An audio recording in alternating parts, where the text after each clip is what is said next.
This is a fan-generated show. If you'd like to support us, please go to jamieglazov.com. Also, don't forget to subscribe to our new Rumble channel. All your support is greatly appreciated. Hello, ladies and gentlemen. I'm thrilled to announce the release of my new book, Obama's True Legacy, How He Transformed America. There's a reason why Mike Huckabee calls it a ferocious and chilling read. Order it now at Amazon.com or at FrontPageMag.com. Good evening. Welcome to the Glazov Gang. Tonight, another fantastic program with another fantastic guest. Ladies and gentlemen, please remember we're a fan-generated program, and we are still, despite Donald Trump becoming president and entering office soon, we are still victimized by the shadow banning and persecution of the deep state. So help us out as much as you can. Go to YouTube and Rumble, subscribe to our channels, press instant notifications, go to jamieglazov.com and subscribe to our newsletter. If you have some extra finances, please help us out. Follow us at Jamie Glazov on Twitter, X, or Facebook. And most importantly, support Annie Cyrus in her fight for American freedom worldwide at liveuptofreedom.com. What an honor and privilege to have with us this evening Sheriff Richard Mack, the founder and president of the Constitutional Sheriffs and Peace Officers Association. Sheriff Mack, what an honor to have you here. Well, it's my honor, actually. Thank you, Jamie, for having me. And I absolutely love what you stand for and how close you are as a family. And God, family, and country what it's all about. Well, thank you so much. That's exactly what the Glazov Gang fights for and stands for, and that's why we have you here. Because, Sheriff, I wanted to introduce you appropriately, but there was about 5 pages. So I said the CSPOA introduction, but let's just take a little bit of time. Tell us a little bit more about yourself. You've got a fascinating background and story. Tell us a little bit about your organization and just a little bit about yourself. Thank you. Okay, well, thank you. My organization was founded out of a lawsuit that I filed against the Clinton administration. So get this for a miracle. I actually sued the Clintons, beat them at the U.S. Supreme Court, and I lived to tell about it. How's that? Yeah. But can I interrupt for a minute? Yeah, go ahead. You're kidding, but you're not kidding. Was there some worry there? Because we know there's a very long list of people who kind of became unalived, so to speak, that maybe the Clintons didn't like so much. Was there some concern or nervousness about that? Well, yeah. First of all, I looked into somebody who was very close to the Clintons, and I didn't want to be Vince Fostered because that was probably the most poorly disguised murder in the history of our country. So, he did not commit suicide. And so I've never trusted the Clintons, of course. And when I did the lawsuit, I was by myself. And I'm so sorry to keep interrupting. When you say that about Vince Foster, are you 80% sure, 50% sure, 90% sure? 100% sure. He did not kill himself. So he was murdered. He was murdered. That's why I call it's the most poorly disguised murder in American history. But there's others too. There's plenty of others. Okay, let's get back to Sheriff Mack. Go ahead. But see, okay, so I filed a lawsuit against the Clintons, and that really culminated everything that I grew up to do. And I didn't realize it till later, from marrying my wife to getting her total support to do this, to my time at Provo Police Department in Utah, where I got trained to be a cop, a detective, and I learned the law enforcement end of the job of sheriff. And so I grew up in Southeast Arizona, Safford. I'm from Safford, Arizona. And I grew up playing sports, being involved in show choirs in high school and college. And also I was very involved in student government. I was class president 3 out of the 4 years. And then I met Your dad was FBI, and you passed the FBI, dad was FBI, and you got through the FBI Academy. and in 1991, as a sheriff, I was invited to the FBI National Academy, which was 11 weeks. So yeah, I worried about being gone for 11 weeks, but I had very good staff and a good undersheriff. But this was some training that it was excellent. Now, I don't trust the FBI. They are so corrupt, and I hope that they get completely abolished. But they do good training as far as law enforcement is concerned. And then I graduated from there in 1991. In 1998, just 7 years later, they raided my office when I was running for sheriff in Utah County.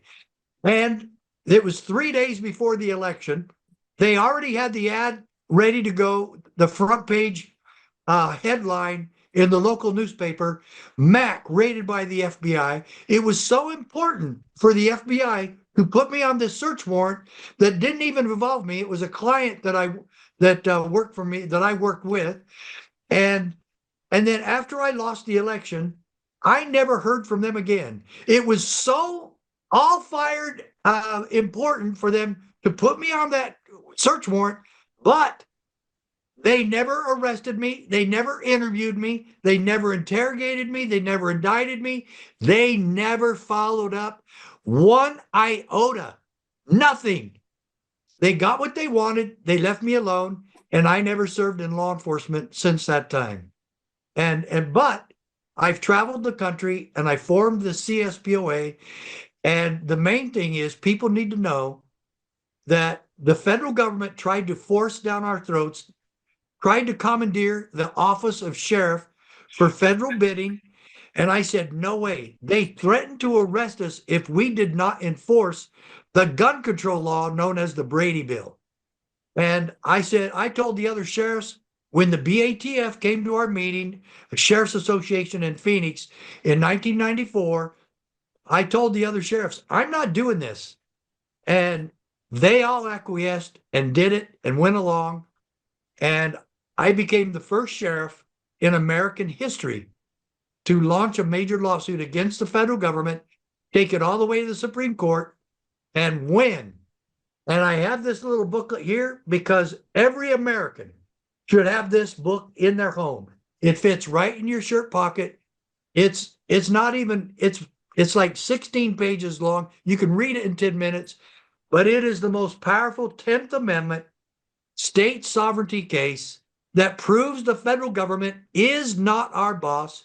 They are not omnipotent, and they must be held in checks and balances and held accountable for the crimes they have committed, especially the last 4 years. The greatest threat to our God-given American liberty is our own federal government. And I thank the good Lord that now we have a chance to get it back with the sheriffs working with Trump to take back our country and restore our Constitution. Amen, Sheriff Mack. I had all these questions, but you answered them all in the wonderful talk you just gave. Very inspiring, Sheriff Mack. Because I'm sure there's still a lot more to answer on most of them.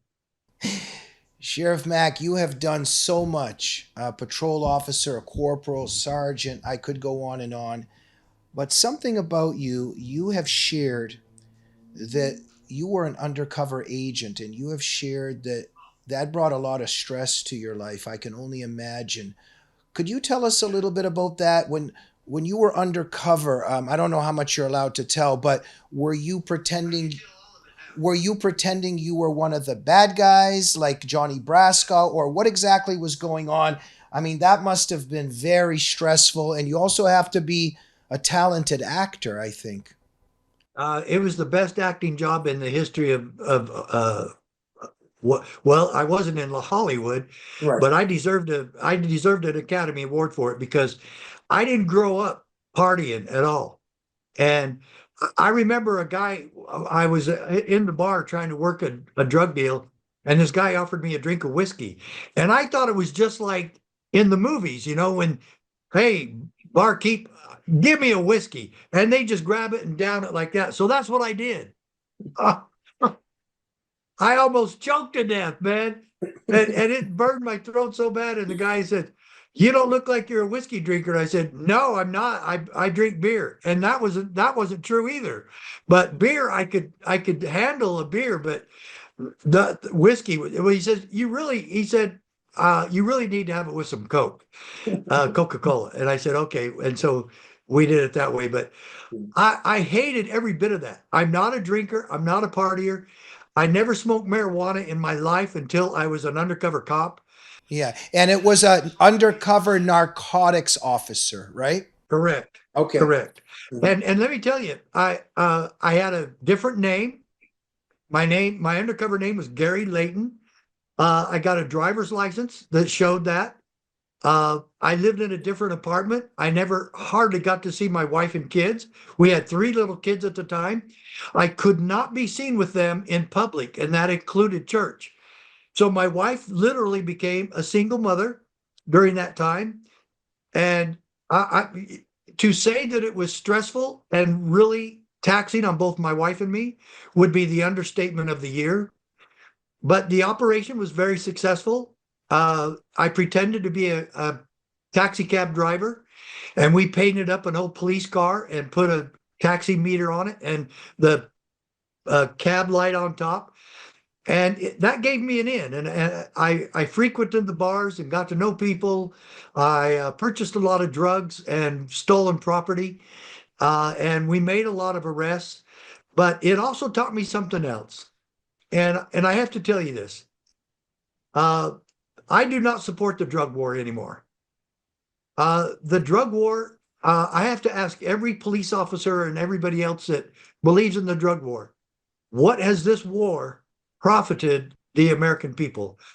Have we done any good? Have we slowed drugs down? Have we prevented one person in this country from getting drugs? And just about every high school, you can go there in the morning and get any drug you want by the time the bell rings that afternoon. And we can't even keep drugs out of our jails and prisons. And so what are we doing? Why are we doing this?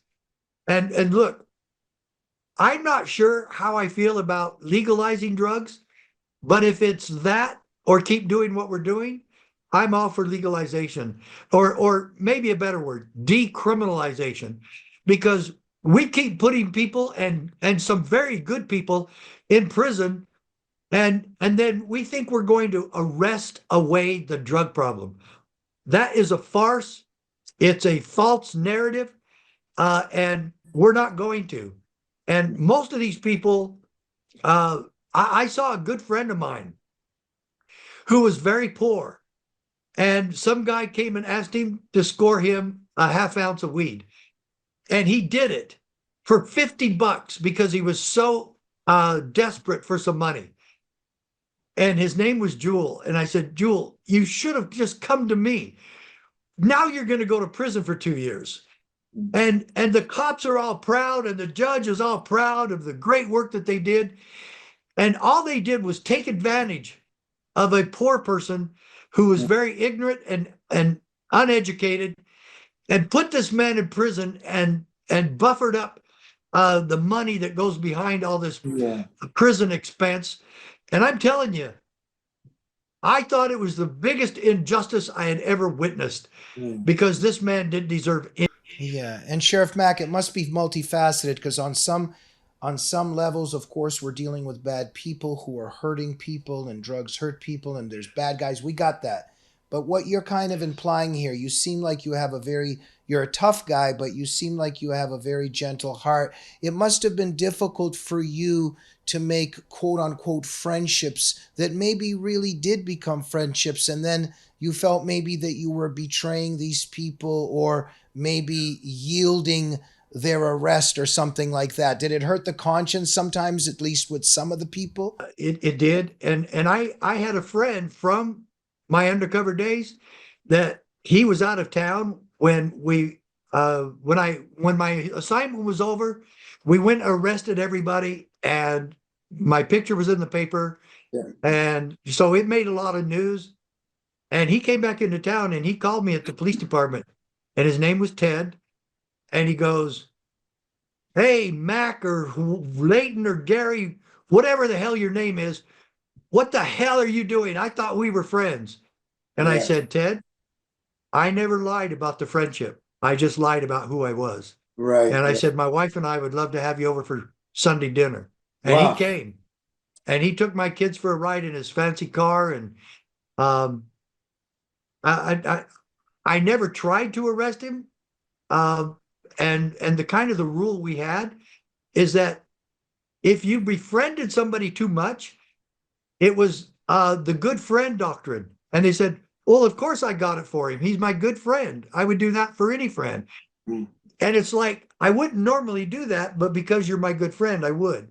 So that was a rule that we had. And Mm. that didn't happen to too many other people. There was maybe two or three others, Right. but most of these people, I thought they were all very decent people. One guy in particular uh, had a real drug problem and a real drinking problem, and he needed help. And they said, "Oh, here he is again. Wayne's done it again." And the judge is all ticked off at him, and he goes, "Judge, I got set up. I got set up." And he goes, "Oh yeah, for the seventh time, in the last 2 years." The judge was really mad at him. But I was looking at this guy and I'm saying, oh yeah, he needs jail like he needs a hole in the head. Mm. And he really needed rehab Yeah. very badly. And I saw him going through DTs and other withdrawals. And so I don't have the answer, but I do know what the answer isn't. Right. And that is what we're doing now. It's not working. Well, Sheriff Mack, all these different experiences you've had, you're obviously bring a lot to the table because you don't just hide behind theories, but you have actually lived life. You know human nature. You know human beings. And when I say multi-talented, not only are you undercover narcotics officer, you are also a writer and author. And so I think this would be a good transition in how we need to defend America because we face some threats. So in one of your novels, I think it's The Naked Spy, if I'm correct, you talk about the water supply getting hit. Tell me if I'm right or wrong, but Sheriff Mack, we face some dangers now. We don't know who these tens of thousands, hundreds of thousands, millions of people that have come across our border because of the left. But there are some nefarious forces that want to hit our grids, want to hit our water supply. You've written about this. Tell us about how this is worrisome and what America needs to do under Trump. Well, amazing. I've been to some intel training in the past several months that does show they want to hit our grid and they want to attack the water supply. And I went, wow, I wrote a book. I wrote a novel back in 2005 called The Naked Spy, where it addresses the issue of the international terrorists going after our water supply. So I guess I was way ahead of the curve on that, but it doesn't please me any because I believe that uh, our defense systems for any of this is completely unprepared. Mm-hmm. We as a country, we as sheriffs, we as a people are not prepared for this. Do we have the necessary security at our power plants to prevent sabotage and to prevent an attack from drones? What if those drones that we've been seeing flying around all over the eastern coast, especially New Jersey and New York, what if they were right now even dropping bombs on very strategic places for our grid? What is your intuition? What is your intuition, your gut feeling? Perhaps you're in contact with some knowledgeable people. What are these drones or UFOs or whatever they are? What's going on? It's reconnaissance, and they're also checking on the response.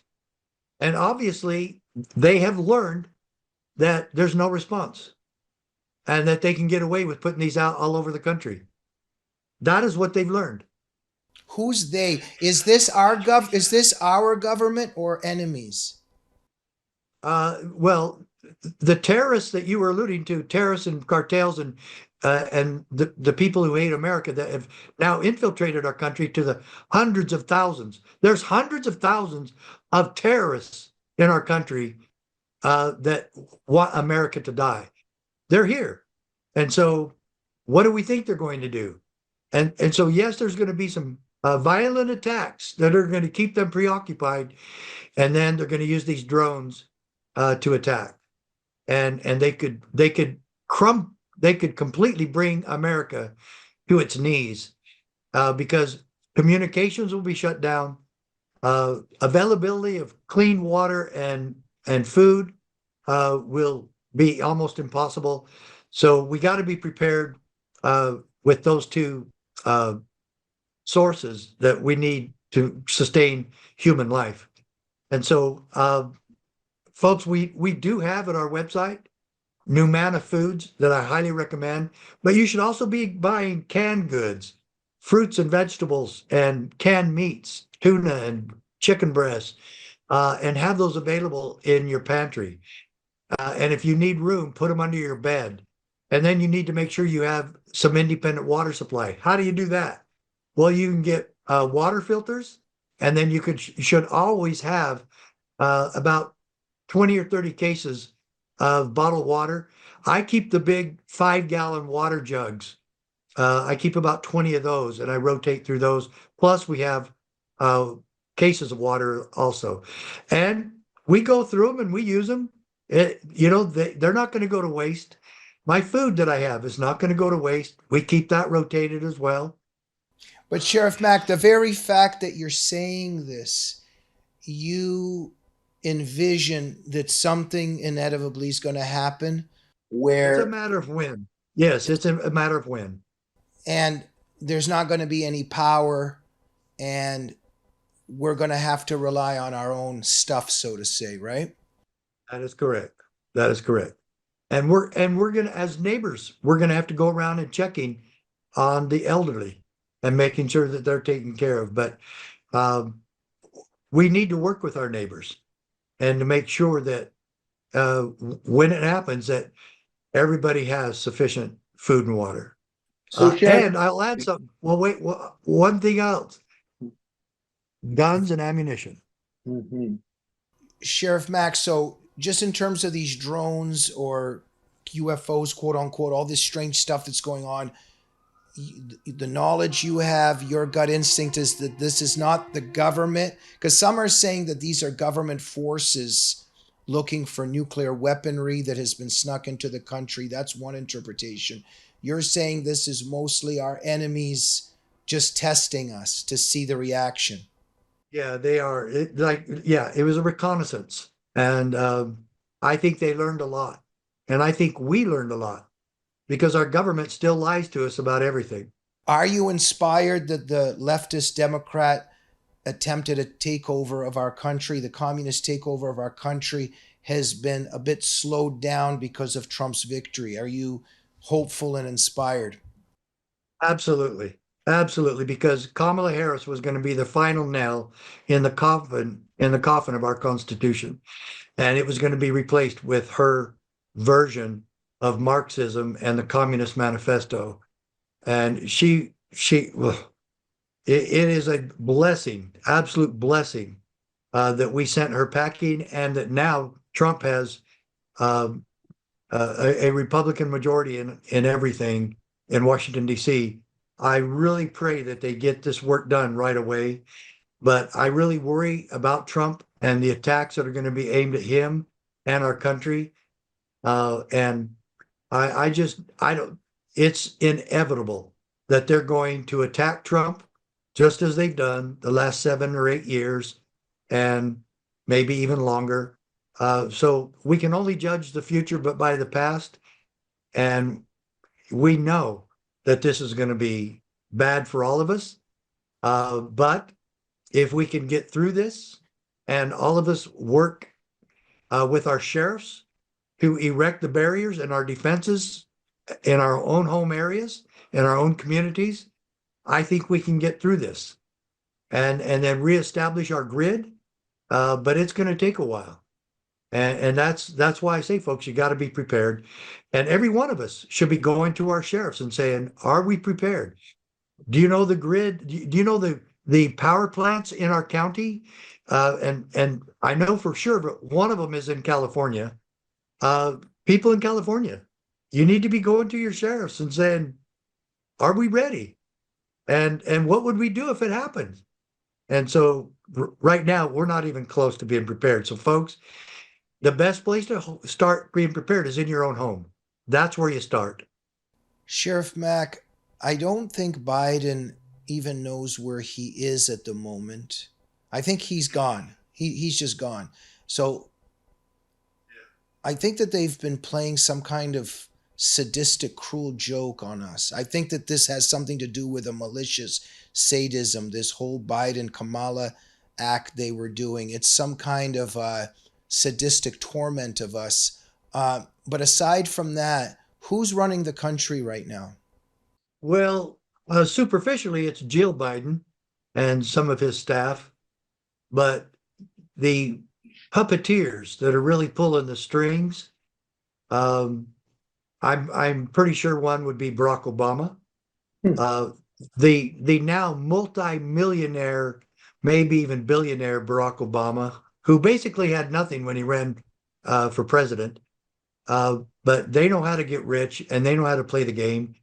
I would also say the mega rich like Bill Gates, George Soros, Warren Buffett, but still look at the people who are in charge of the United Nations. There's some there as well, but we know it is not Joe Biden. We all know that for a fact. We all know that it's not Kamala Harris. She doesn't have the sense that God gave a soda cracker. And so she's not. Joe was a figurehead. She was just a replacement, doing what she was told, not knowing how to use the talking points that they gave her. And so this was a miracle election. But folks, now we have a lot of work to do. And we need to get busy doing it. If any of you think that we're going to restore America and we, the people, are not involved in the process, Jefferson warned us that the price of liberty is eternal vigilance. Folks, we cannot become complacent one iota, just the opposite. We now have a lot of work to do and we need to get after it. And your sheriffs have got to be part of this deportation and part of having Trump's back. Amen. We can only have great men like Sheriff Mack on our program because of our sponsors. So we're going to take a sponsor break.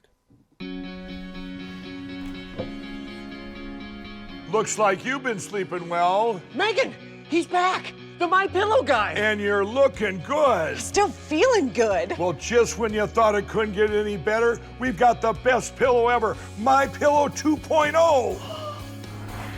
Wow, it's so soft and smooth. It's cool to the touch. How did you do that? Well, we took My Pillow's patented fill and combined it with this new technology that we didn't have back then when I invented My Pillow to bring you the best pillow in history, My Pillow 2.0. Just like all of you, I never imagined that My Pillow could get any better. That's why I haven't changed it in nearly 20 years.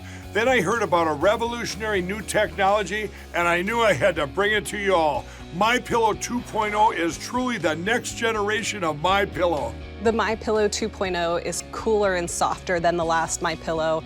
It is so comfortable to sleep on at night. I look forward to going to bed, and I wake up well rested in the morning. Sleep is all about temperature and height. My Pillow 2.0's patented adjustable fill is going to give you the exact individual support you need from your head to your bed. And now here's where it gets even better.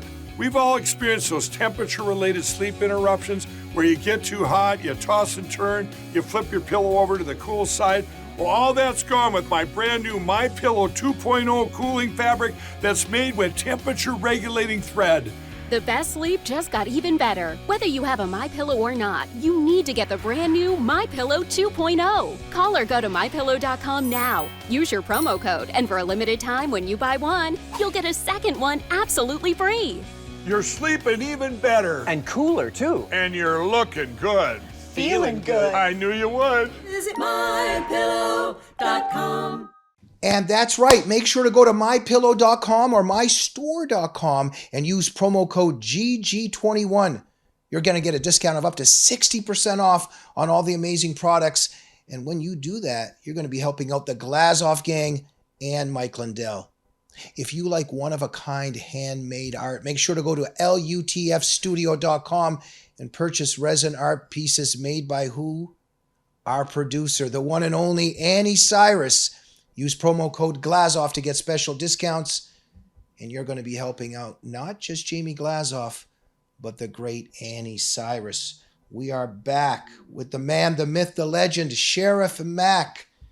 Sheriff, what an honor to have you on our program. You're an expert on so many things, including who has entered our country. And there's a lot of question marks there, but we know it's the cartels, it's the jihadists, it's Chinese nationals. Who knows?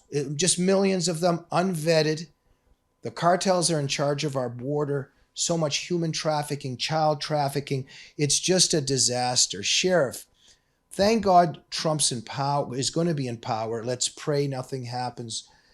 How are they going to do this? They need somebody like you to help out. How do they start protecting the border and deporting the bad people? Well, first, you need to stop the bleeding at the border. And the military needs to be moved to the border. And if it needs to go to the north border as well, because they're having trouble there too. So put the military at the border. Stop the bleeding. Then initiate a program with the sheriffs. And I believe Tom Homan is actually working on this. I've been in touch with him a few times during the past 6 weeks. I've offered my assistance in any way, but I've told him some sheriffs that he should be contacting to help. And I also made that suggestion to some others in the transition team for FBI, DEA, and the Justice Department.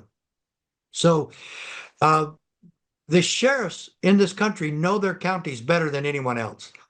They can help identify the people that need to be rounded up.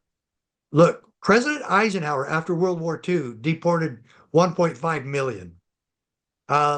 Percentage-wise, that's pretty close to what we're doing now.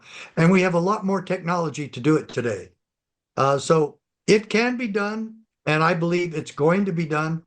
But the bottom line is it must be done if we're going to truly restore safety and security to America.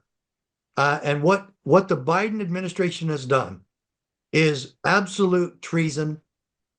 They did not care one iota about bringing in more pedophiles, more human trafficking, the wholesale distribution and selling of children at our borders, families selling their children to the cartels so that they could pay for their trip to get into our country.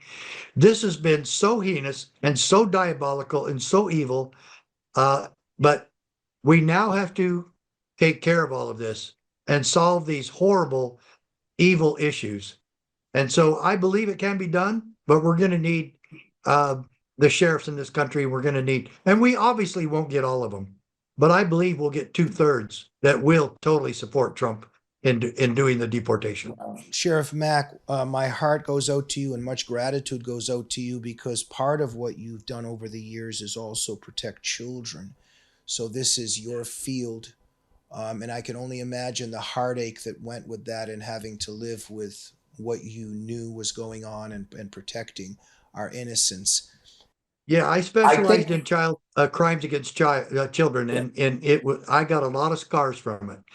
And I don't talk about those cases because some of them just bring back way too many horrible memories of how parents and other family members attack their children and nephews and nieces, and I tell a lot of war stories, but I don't tell those. And my heart goes out to you. I'm not saying it's the same thing. I'm just saying what the Glazov Gang does, what Annie's been doing, what I've been doing for years, and we deal with trying to save children, girls in the Islamic world from female genital mutilation and honor killings, and on behalf of human rights.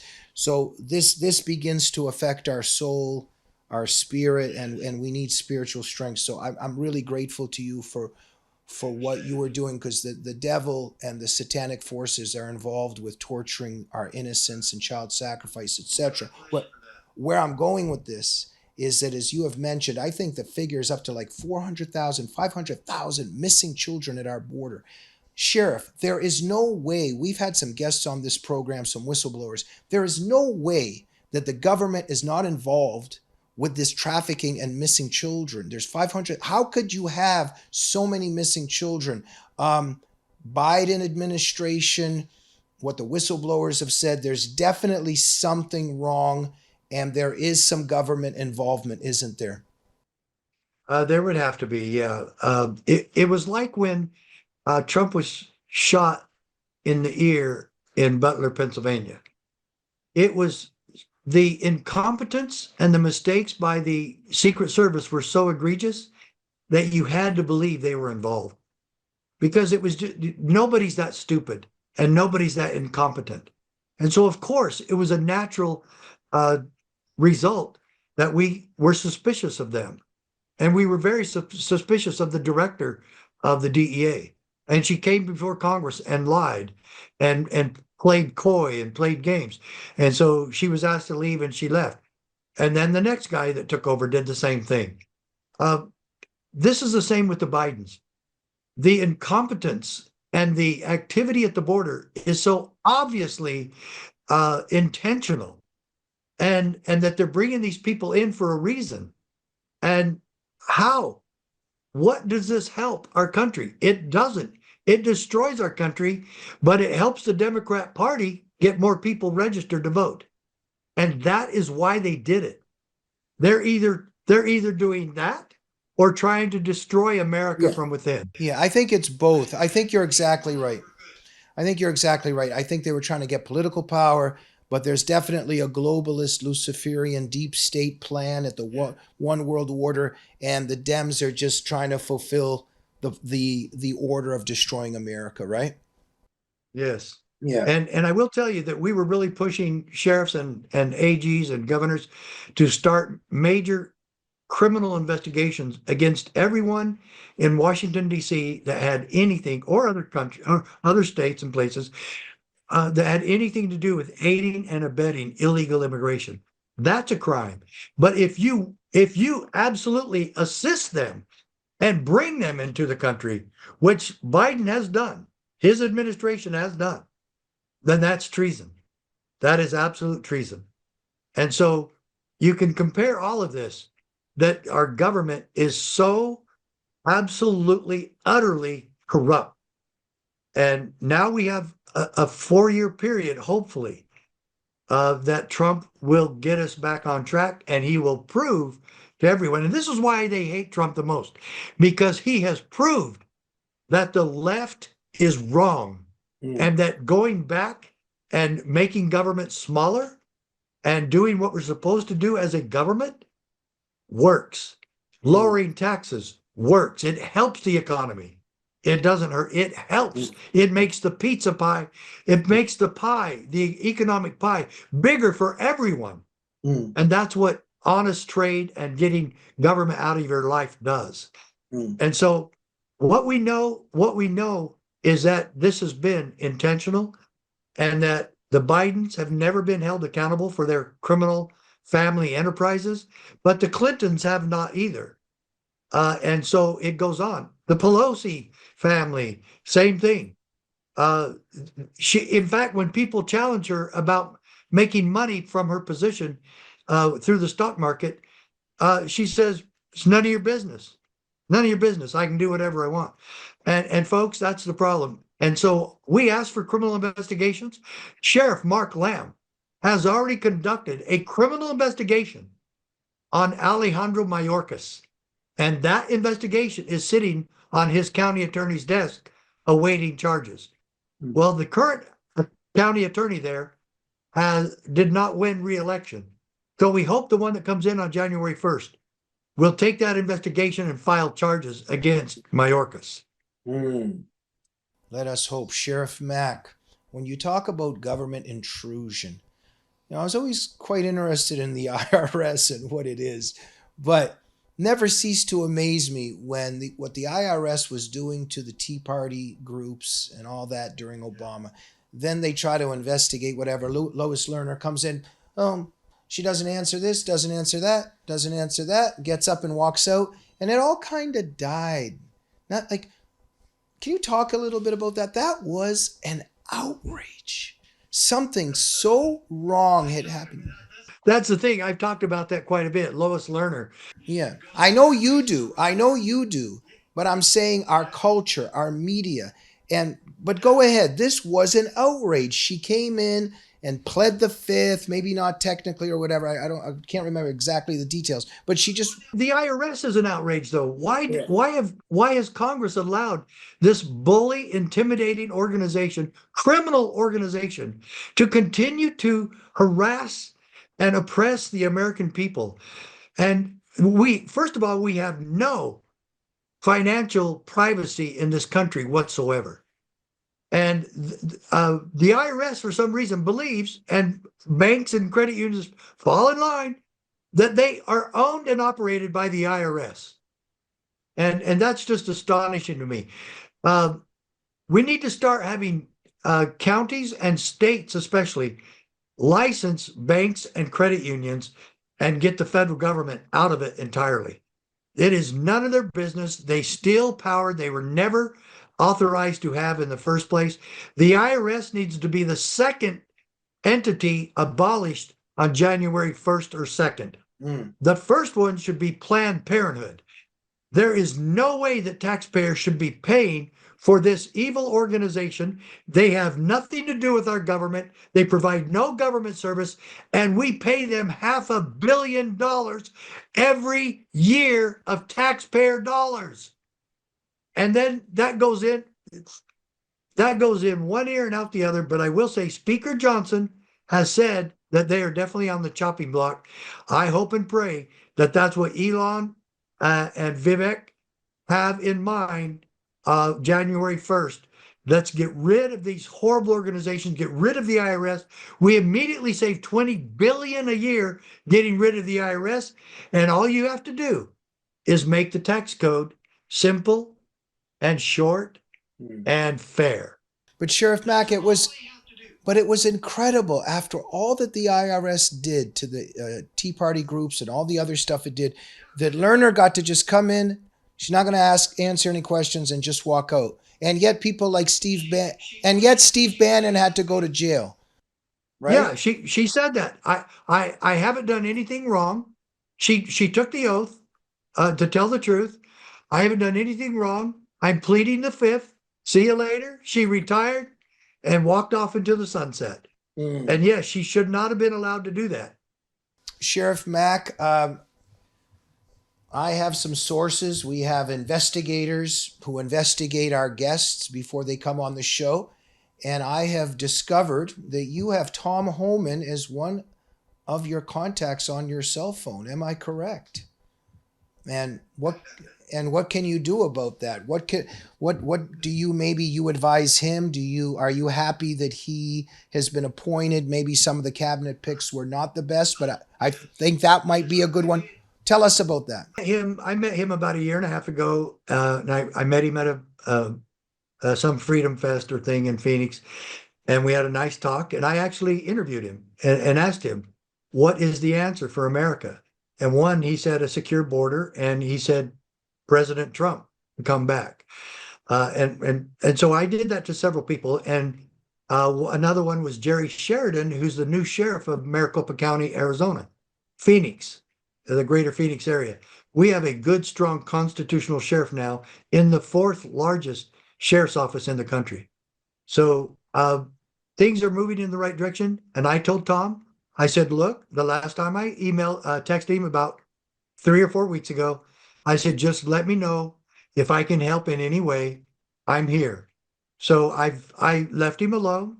We shared some texts, and I've left it at that. He's really busy, and I want to respect that. I know he's talked to some other sheriffs. He's already been down to the border here in Arizona, and I believe he's going to be the butt kicker that we really need to make this happen. Can you tell him a little bit about the Glazov Gang when you have some time? Oh, sure. But I got to tell you, I'm wearing my pillow socks right now. And they are really, really good. Folks, if you need good, comfortable socks for your feet, I have really touchy feet. And these socks are wonderful.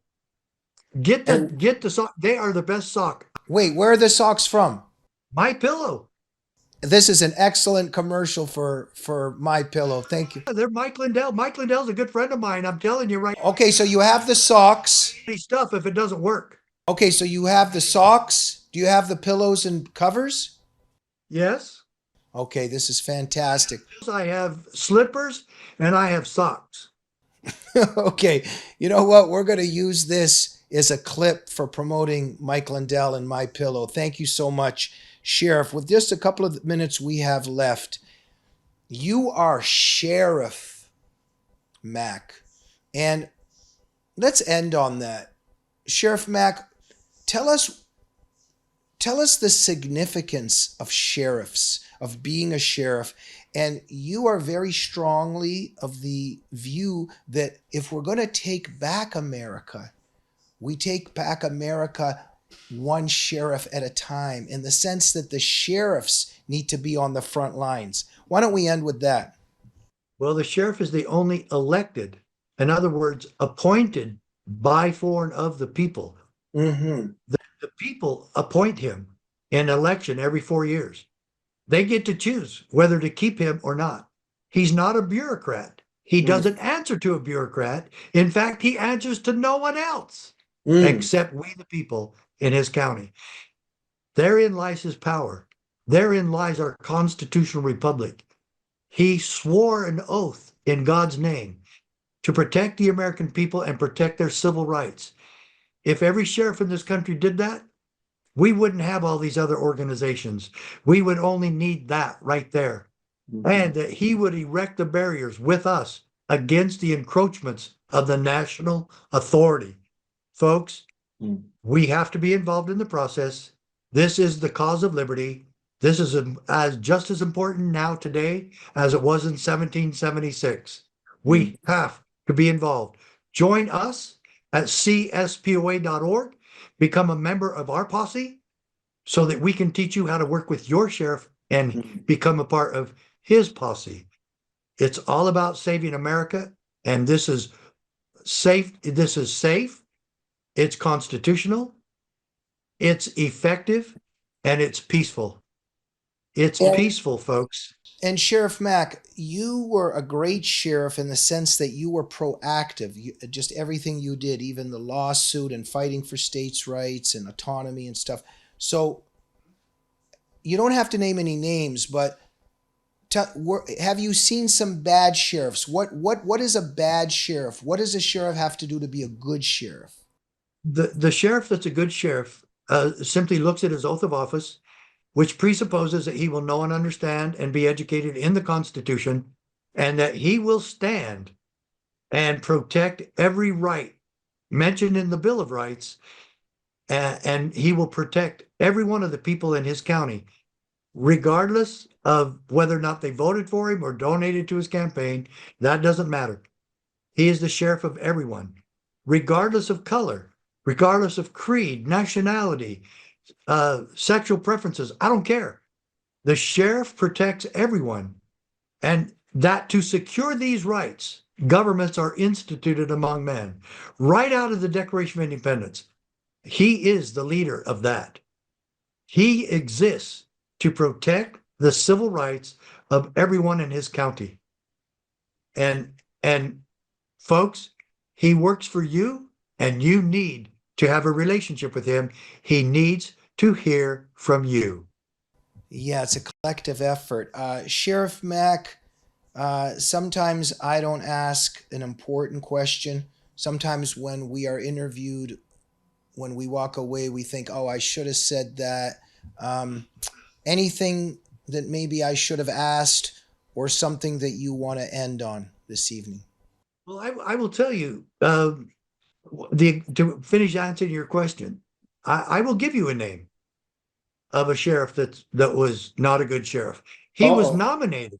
He was nominated to be the director of the DEA. His name is Sheriff Chad Cronister from Tampa. He is woke. He is not Republican, but he's registered Republican, biggest rhino in the country. He arrested a pastor in the United States of America in his county for having church. For having church, folks.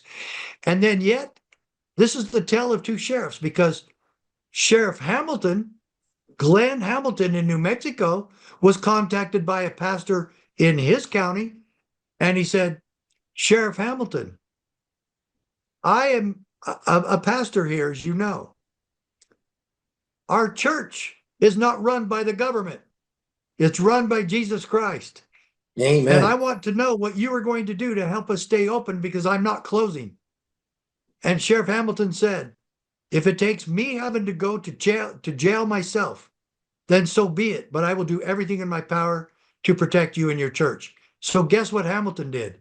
He deputized every single person in that church, in that chapel.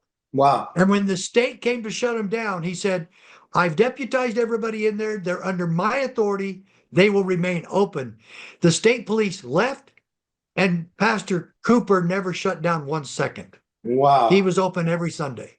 That is the difference between a constitutional sheriff and someone who doesn't care about his oath or the Constitution, or really protecting them, upholding the Constitution. He has been my example of what sheriffs should never be like. And we worked with the Trump transition team to get rid of him as the nominee for the DEA, and he's gone. Wow. Sheriff Mack, you just gave me the idea for a great clip from this show, A Tale of Two Sheriffs. Amen. Sheriff Mack, it's always a bit depressing and sad to end an interview with a great man. Thank you for being such a stand-up guy, a lover of America, a fighter for freedom. There are people right now on the edge of their seats that need to be reminded where they can support you and follow you. Please tell them. Folks, it's Constitutional Sheriffs Peace Officers Association, CSPOA. CSPOA, CSPOA.org. Every one of you can make a donation. You can buy my books, especially that one. It costs $2 or $3. You can get 5 for $10. It's the best book in the country. And then The County Sheriff, America's Last Hope, the best book on sheriff anywhere. It's only 50 pages. Folks, get those two, and your education level is going to go sky high. CSPOA.org. Join us, be with us, and be part of the solution. Amen. Sheriff, what is your secret to being such an amazing, fantastic guy? The two women, most important women in my life, my mother and my precious bride. Wow. Okay, very inspiring and touching. Sheriff Mack, thank you for gracing the Glazov Gang with your presence. Keep up the fight. We love you. Let's stay in touch, and we hope you'll come back when we invite you again soon, okay? Thank you. Absolutely my pleasure. Thank you so much. Keep up the great fight. Thank you for following and watching the Glazov Gang tonight. Make sure you support Sheriff Mack. Get all of his books. Follow him and give him a hand in his fight for America. We'll see you soon on the Glazov Gang. Good night.